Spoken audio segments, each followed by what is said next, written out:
تو فرمایا اتلو ما اوحی الیک من الکتاب، تلاوت کیا کرو اس میں سے کہ جو وحی کیا گیا ہے آپ کی جانب اے نبی صلی اللہ علیہ وسلم کتاب میں سے، واقم الصلاۃ، اور نماز کو قائم رکھو مضبوطی کے ساتھ، ان الصلاۃ تنہی عن الفحشاء والمنکر، یقیناً نماز روکتی ہے، منع کرتی ہے، بچاتی ہے فحش چیز سے بھی اور منکرات سے بھی، برائیوں سے بھی۔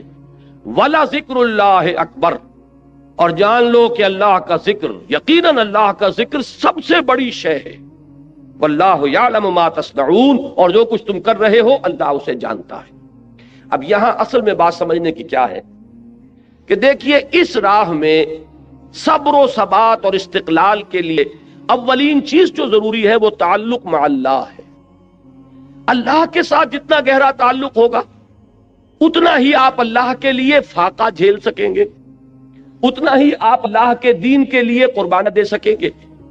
اس کو یوں سمجھیے کہ عشق مجازی جو ہے دنیا کا عشق، اس پر اس کو قیاس کر لیجئے۔ کسی مجنوں کو کسی لیلا سے جس درجے کا عشق ہوگا اسی درجے کی قربانیاں وہ دے گا، اسی درجے کی مشکلات جھیلے گا، اسی درجے میں ہو سکتا ہے کہ وہ جو شیریں بات کا قصہ ہے وہ انسان جو ہے اپنی جان کو کان کر دے گا، اس لیے کہ عشق پر سارا دار و مدار ہے۔ جس سے قلبی لگاؤ ہے اس کے لیے آپ مصائب جھیلیں گے، جس سے محبت ہے اس کے لیے تکلیفیں برداشت کریں۔ ہمارے ہاں کتنے ہیں، آپ خود اپنے گریبانوں میں جھانکیے، اپنے سینے پر ہاتھ رکھیے، آپ کو اولاد سے محبت ہے، اس اولاد کے لیے آپ کیا کچھ نہیں کرتے، کتنے پاپڑ نہیں بیلتے، ورنہ ایک آدمی کو اپنے 2 وقت کی روٹی کے لیے کتنی محنت کی ضرورت ہے۔ وہ ساری محنت مشقت جو کر رہا ہے صبح سے لے کر شام تک کی کمر توڑ دینے والی محنت کس کے لیے کر رہا ہے؟ اولاد کے لیے کر رہا ہے، اس لیے کہ اولاد سے محبت ہے۔ اور آپ کو ایسے لوگ مل جائیں گے جو گویا کہ کلیتاً اپنے وجود کو اولاد کی شخصیت میں گم کر دیتے ہیں، اس لیے کہ ان کا اور ہائر آئیڈیل زندگی میں ہے ہی نہیں۔ ان جینا مرنا، ان صلاتی و نسکی و محیای و مماتی للاولاد، ان کی نماز، ان کی قربانی، ان کا جینا، ان کا مرنا، ان کی بھاگ دوڑ، ان کی سعی و جو سب کے سب اولاد کے لیے۔ تو جس سے تعلق خاطر ہوگا، جس سے محبت ہوگی، اسی کے لیے آپ قربانی کریں گے، اسی لیے آپ محنتیں کریں گے۔ اب ظاہر بات ہے کہ دین کے لیے قربانی، دین کے لیے ایثار، دین کے لیے دنیا کا نقصان برداشت کرنا تبھی ممکن ہوگا جبکہ اللہ سے محبت، اللہ سے آپ کا تعلق مضبوطی کے ساتھ قائم۔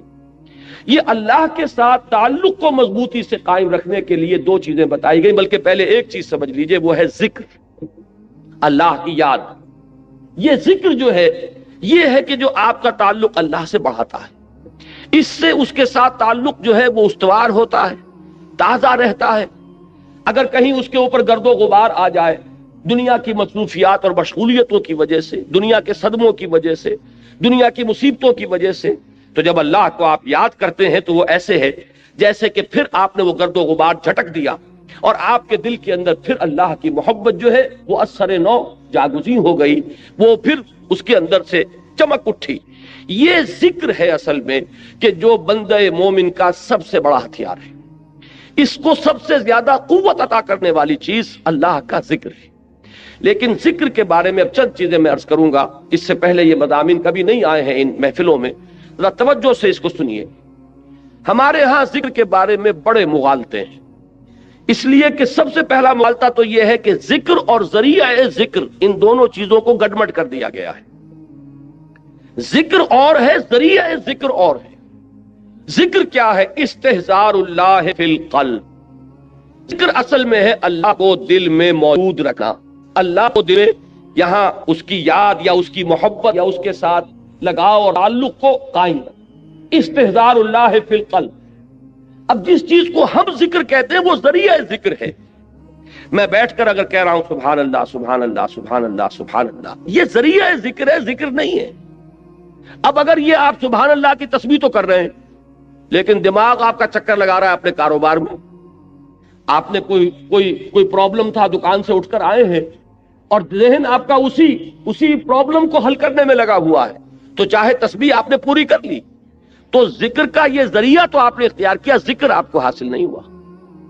اسی طریقے سے نماز کیا ہے؟ ذریعہ ذکر ہے۔ سورہ طٰہٰ کی بڑی پیاری آیت ہے وہ، اور وہ ابتدائی وحیوں میں سے ہے جو بلکہ پہلی وحی جو حضرت موسیٰ علیہ السلام پر ہوئی، اس میں الفاظ آتے اقم الصلاۃ لذکری، نماز کو قائم کرو میری یاد کے لیے۔ مقصود کیا ہے؟ ذکر، استحضار اللہ فی القلب، اس کا ایک ذریعہ یہ نماز ہے کہ آپ اپنے دھندوں میں لگے ہوئے تھے، اذان کی آواز آئی، فوراً اٹھے، وضو کیا، آپ مسجد کی طرف چل پڑے، وہاں گئے، آپ کھڑے ہوئے نماز میں، اور آپ نے سورہ فاتحہ جو یوں سمجھیے کہ پورے قرآن مجید کا لب لباب ہے، اس کا نچوڑ ہے، اس کا خلاصہ ہے، اس کو آپ نے ہر رکعت کے اندر پڑھا یا سنا۔ اگر آپ امام کے ساتھ ہیں، امام قرات کر رہا ہے، آپ سن رہے ہیں، اگر آپ علیحدہ پڑھ رہے ہیں تو آپ خود پڑھ رہے ہیں، تو آپ نے پڑھا یا سنا، اور اس کا نتیجہ کیا نکلا کہ تازہ ہو گیا وہ آپ کا تعلق اللہ کے ساتھ۔ جو گرد و غبار آ گیا تھا، یہ 4 گھنٹے 6 گھنٹے آپ دکان پر بیٹھے رہے، صبح 8 بجے آ گئے، دن کے 1 بجے تک نہ معلوم کتنے گاہک آئے، کیا کیا گفتگویں ہوئی، اب یہ جو آپ کے شعور کے اوپر ایک گردہ پڑ گیا، اللہ کے ساتھ تعلق کے اندر کچھ کمزوری واقع ہوئی ہے، اس کو تازہ کرنا۔ مجھے حفیظ جالندری کا یہ شعر بہت پسند ہے، بڑا پیارا شعر ہے، ایسا نقشہ کھینچا ہے کہ سرکشی نے دیے دھندلے نقوش بندگی، آؤ سجدے میں گریں لوح جبیں تازہ کریں۔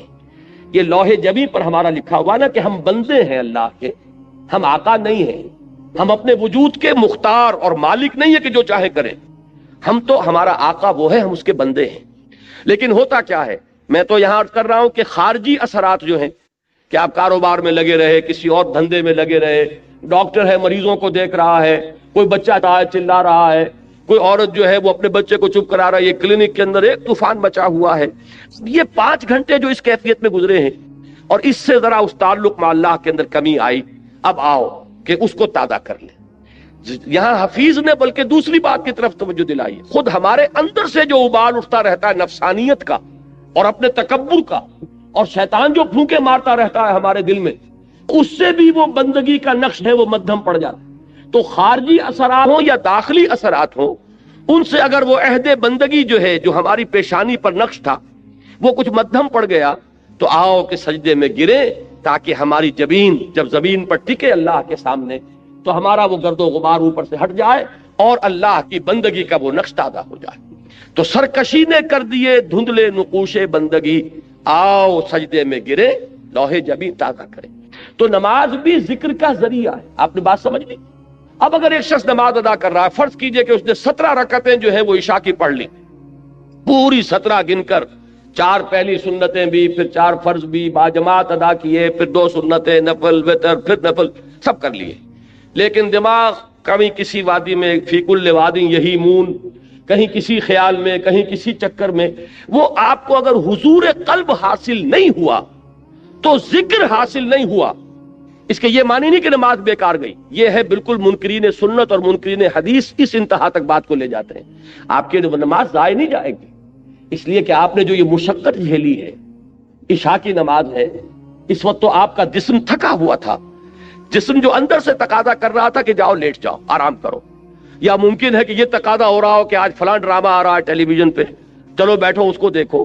اس وقت اگر آپ ان تمام چیزوں سے منہ موڑ کر آئے، مسجد میں آپ نے حاضری دی، 17 رکعتیں آپ نے ادا کی، اللہ ظالم نہیں ہے کہ آپ کی اس مشقت کو وہ ان ریوارڈڈ رہنے دے، اس کی اجرت ملے گی، اس کا اجر ملے گا، اس کا ثواب ملے گا۔ آپ نے فرض سمجھا تو آئے نا، اللہ تعالیٰ کی طرف کے جناب میں آپ نے اپنے ایمان کا ایک ثبوت تو فراہم کیا نا کہ میں نے سمجھا ہے کہ یہ نماز فرض ہے، لہذا میں یہاں حاضر ہوا۔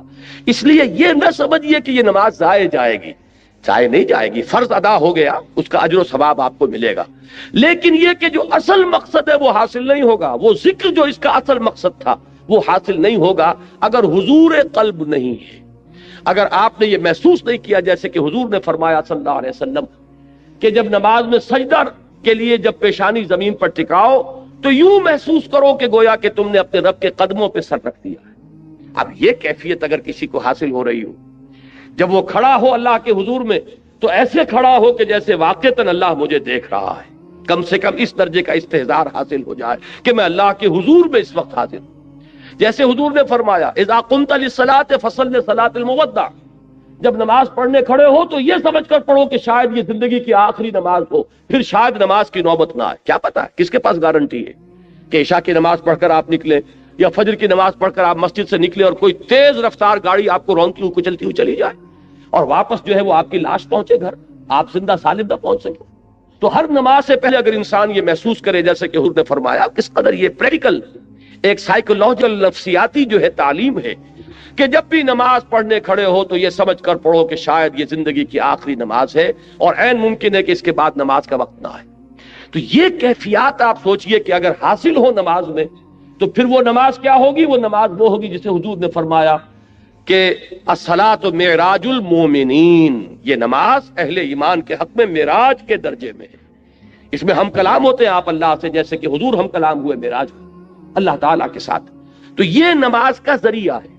اب میں ایک بات کہہ رہا ہوں تیسرے نمبر پر، یہ سبحان اللہ سبحان اللہ سبحان اللہ یہ بھی ذکر کا ذریعہ ہے. نماز پڑھتے ہیں آپ، یہ بھی ذکر کا ذریعہ ہے. البتہ ایک چیز وہ ہے کہ جو مجسم ذکر ہے، ذکر کا ذریعہ نہیں، ذکر مجسم ذکر. قرآن مجید نے الذکر کا لفظ کس کے لیے استعمال کیا؟ اہل علم بھی موجود ہیں. یہ آیت آپ نے بارہا سنی ہوگی کہ انا نحن نزلنا الذکر وانا لہ لحافظون، ہم نے ہی اس الذکر کو نازل کیا ہے. دی ریممبرنس اس قرآن، قرآن ہے یہ جو الذکر ہے، سراپا ذکر ہے، ہماتن ذکر. لہذا ذکر جو ہے، اب میں نے جہاں سے عام طور پر ذکر کا اطلاق ہوتا تھا اس سے میں ریورس آرڈر میں لے کر آیا کہ یہ تو معلوم ہے کہ سبحان اللہ کی تسبیح کرنا یہ ذکر ہے، لیکن نماز کے بارے میں شاید یہ سامنے نہ ہو کہ یہ ذکر کا جامع ترین ذریعہ ہے. اور اس سے آگے یہ چرینوں سے اوجل ہو چکی ہے کہ کل ذکر، ہماتن ذکر، مجسم ذکر، اثرتاپا ذکر وہ قرآن مجید ہے. اب اس آیت میں آپ دیکھیے وہ اس آرڈر میں بات آئی، اتل ما اوحی الیک من الکتاب. سب سے پہلے جو سب سے اہم حصہ ہے ذکر کا، اس سے یہاں بات شروع کی گئی. قرآن کی تلاوت سے بڑا ذکر اور کوئی نہیں. قرآن کی تلاوت، دعا کے بارے فرمایا گیا ہے کہ دعا مخ العبادہ، دعا هو العبادہ، دعا جو ہے وہ عبادت کا جوہر ہے، نچوڑ ہے. لیکن حضور نے فرمایا کہ جس شخص کو قرآن مجید کی تلاوت نے دعا سے روکے رکھا، اس شخص کو اللہ تعالیٰ دعا کرنے والوں سے بہت زیادہ عطا فرمائے. یعنی اسے دعا نہیں بلکہ وہ قرآن مجید ہی کی تلاوت میں لگا ہوا ہے، دعا کی طرف توجہ نہیں ہوئی. اب جو مانگنے والے ہیں، دعا کرنے والے ہیں، جو کچھ اللہ تعالیٰ انہیں عطا فرمائے گا ان سے کہیں بڑھ کر انہیں دے گا کہ جو مشغول رہے تلاوت قرآن.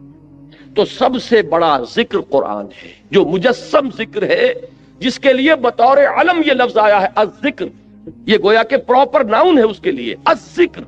انا نحن نزلنا الذکر وانا لہ لحافظون وانزلنا الیک الذکر لتبین للناس ما نزل الیہم. اے نبی، یہ الذکر ہم نے آپ کی طرف اس لیے نازل کیا کہ جو چیز ہم نے لوگوں کے لیے اتاری ہے اس کو آپ ان پر واضح کریں، اس کی تبیین فرمائیں، اس کی توضیح فرمائیں، اپنے قول سے، اپنے عمل سے اس کی وضاحت کریں. وہاں بھی لفظ الذکر آیا قرآن کے لیے، اور یہ متعدد آیات اور بھی، لیکن اب وقت نہیں ہے کہ میں ان سب کو کوٹ کروں. تو اب ذکر کو یوں سمجھیے، آج اس موضوع پر پورے طور پر اس کا احاطہ کر کے اٹھیے. ایک بات تو ہمیں یہاں سے معلوم ہو گئی کہ وَلَا ذِكْرُ اللَّهِ اکبر، یقیناً اللہ کا ذکر سب سے بڑی شے ہے. بہت بڑی شے نہیں، اکبر ہے افعل التفصیل، سب سے بڑی شے.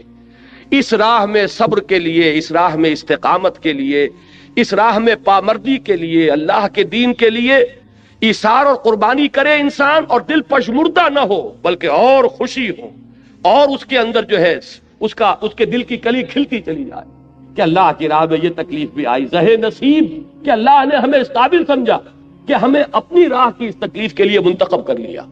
اللہ کی راہ میں مجھے یہ جلا کٹا فقرہ بھی سننا پڑا، زہے نصیب کہ اللہ تعالیٰ نے ہمیں اس قابل سمجھا کہ نبی اکرم صلی اللہ علیہ وسلم کو اگر جلے کٹی بات سننی پڑی تو ہمیں بھی اس کا کوئی عکس، اس کا کوئی حصہ ہمیں بھی نصیب ہو گیا. تو بجائے اس کے کس سے دل پشمردہ ہو، دل کی کل کھلے، وہ ہے وَلَا ذِكْرُ اللَّهِ اکبر. اس میں سب سے بڑی چیز کہ جس سے انسان کو مدد لے گی وہ اللہ کا ذکر ہے. لیکن اللہ کے ذکر کے بارے میں جو باتیں میں نے عرض کی، نمبر ایک یہ کہ ذکر علیحدہ ہے، ذریعہ ذکر علیحدہ ہے. ذکر ہے استحضاء اللہ فی القلب، اس کے لیے جو ذرائع اختیار کیے جائیں گے. اب ان میں جب میں اوپر سے چلوں گا، نزولی ترتیب، سب سے اوپر کیا ہے؟ تلاوت قرآن. اتل ما اوحی الیک من الکتاب. اس لیے کہ قرآن الذکر ہے، لہذا اس کی تلاوت سب سے بڑا ذریعہ ذکر ہوگا. سب سے اہم، سب سے مقدم، سب سے پہلا ذریعہ ذکر تلاوت قرآن.